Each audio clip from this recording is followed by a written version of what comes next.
Jane Harling here, womenpropertybuyers.co.uk. Isn't it frustrating when sometimes you go online and you see a project and you think, oh, this looks interesting. This could be a great conversion project. I think this would go into flats, or maybe a retail shop with flats up above very easily, and it looks like I could make a big chunk of money here. It could be really profitable. And so the next thing you do then is you go and look at the council requirements, and then, the council wants parking. As you see, some councils want one parking space per flat, and some even want one parking space per bedroom or per occupant.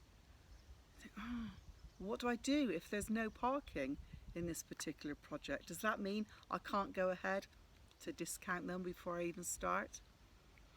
Another thing councils sometimes ask for is amenity space. They want some outdoor space, some recreation space for the occupants of the flats to enjoy. So what are you to do if you don't have any? Does that mean you can't go ahead? The project's doomed before it's even started?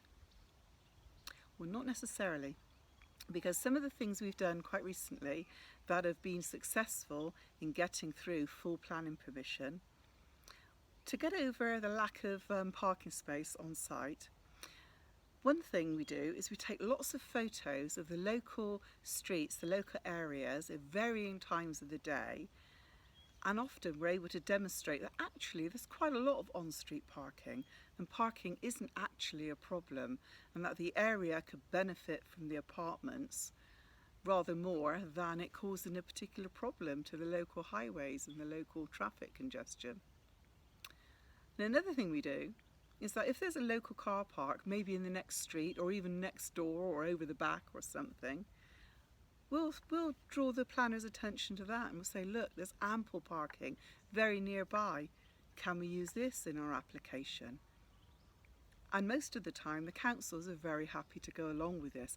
It does depend on your local council, but with the skills of a good planning consultant or an architect or an architectural designer, quite often the councils can be made to see that actually it's no barrier at all to the project going ahead.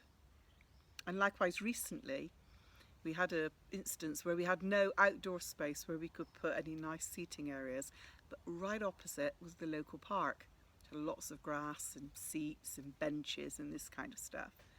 And so we used that in our planning application, and we drew the planner's attention to actually there's outdoor space very, very closely the occupants could use.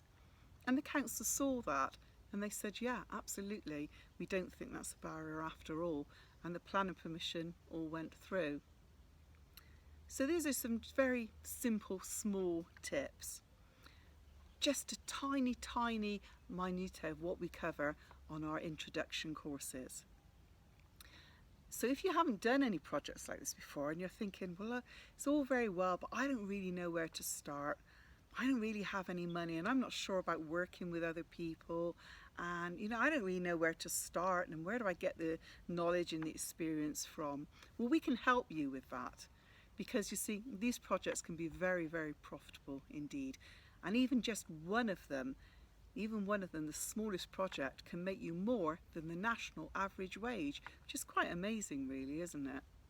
So if you'd like to know more and you'd like to get ahead of your local investors and beat them to this, then why not take a look at our introduction courses? It's just a one-day course, September the 16th in central London, where we'll go through right from start to finish how you can find these projects, how you can work out whether it's a deal or not, how you can sort out the planning information, the planning, the building regs and that type of thing, splitting the titles so you can make your flats saleable and mortgageable afterwards, and then lots of exits so you can reap lots and lots of profit and exit your project safely as well, which is just as important.